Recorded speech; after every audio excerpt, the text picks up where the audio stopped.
Hello. This is John T. Rhapsodes Esquire, purveyor of awesome old-school audio stories, bringing you a funny one today from 1865 called My First Literary Venture by America's favorite smart aleck, Mark Twain. Samuel Clemens, famously known as Mark Twain, walked the earth from 1835 to 1910, coming into the world and leaving it with Halley's Comet. Hear the words of old. My First Literary Venture, from 1865, by Mark Twain. I was a very smart child at the age of 13. An unusually smart child, I thought at the time. It was then that I did my first newspaper scribbling, and most unexpectedly to me, it stirred up a fine sensation in the community. It did indeed, and I was very proud of it too. I was a printer's devil, which is a young apprentice of a printing concern that assists in operating the printing press, and a progressive and aspiring one.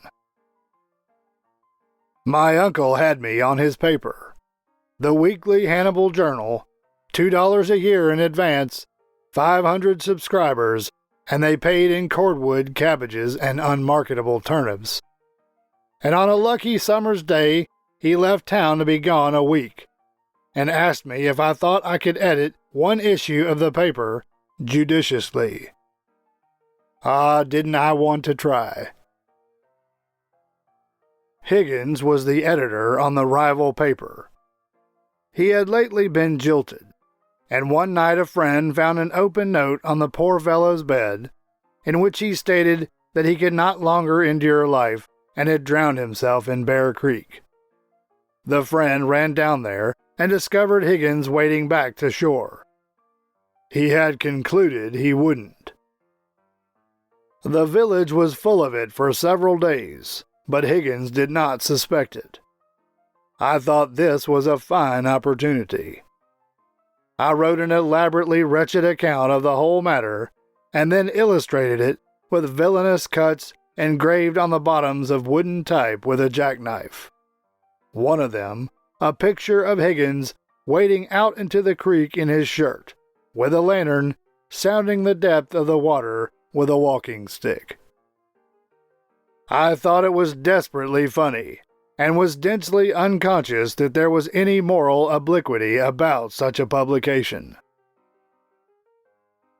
Being satisfied with this effort, I looked around for other worlds to conquer, and it struck me that it would make good, interesting matter to charge the editor of a neighboring country paper with a piece of gratuitous rascality and see him squirm.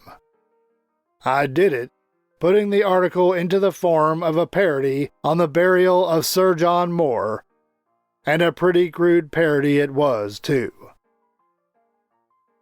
Then I lampooned two prominent citizens outrageously, not because they had done anything to deserve it, but merely because I thought it was my duty to make the paper lively. Next, I gently touched up the newest stranger in town, the lion of the day, the gorgeous journeyman tailor from Quincy. He was a simpering coxcomb of the first water, and the loudest dressed man in the state. He was an inveterate woman-killer. Every week he wrote lushy poetry for the Journal about his newest conquest. His rhymes for my week were headed, "To marry in H-L," meaning to marry in Hannibal, of course. But while setting up the piece, I was suddenly riven from head to heel by what I regarded as a perfect thunderbolt of humor, and I compressed it into a snappy footnote at the bottom thusly: "We will let this thing pass, just this once, but we wish Mr. J. Gordon Runnels to understand distinctly that we have a character to sustain, and from this time forth, when he wants to commune with his friends in H-L, he must select some other medium than the columns of this journal. The paper came out, and I never knew any little thing attract so much attention as those playful trifles of mine. For once, the Hannibal Journal was in demand, a novelty it had not experienced before. The whole town was stirred. Higgins dropped in with a double-barreled shotgun early in the forenoon. When he found that it was an infant, as he called me, that had done him the damage, he simply pulled my ears and went away. But he threw up his situation that night and left town for good. The tailor came with his goose and a pair of shears, but he despised me too and departed for the south that night. The two lampooned citizens came with threats of libel and went away incensed at my insignificance. The country editor pranced in with a war whoop next day, suffering for blood to drink. But he ended by forgiving me cordially and inviting me down to the drugstore to wash away all animosity in a friendly bumper of Feinstock's vermifuge. It was his little joke. My uncle was very angry when he got back.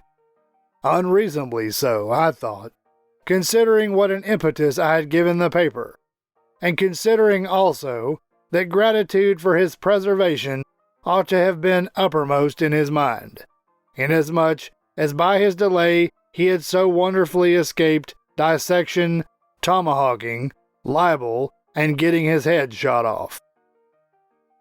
But he softened when he looked at the accounts and saw that I had actually booked the unparalleled number of 33 new subscribers, and had the vegetables to show for it. Cordwood, cabbage, beans, and unsaleable turnips enough to run the family for 2 years. And that concludes Mark Twain's 1865 story called My First Literary Venture. This is John T. Rhapsodes, Esquire, purveyor of awesome old-school audio stories. Thank you for listening. You can find more stories like this in the channel's playlists. Find them by staying tuned for the last 20 seconds of this video and clicking on the end-screen icons. You can also go to the channel homepage and click on the playlist tab.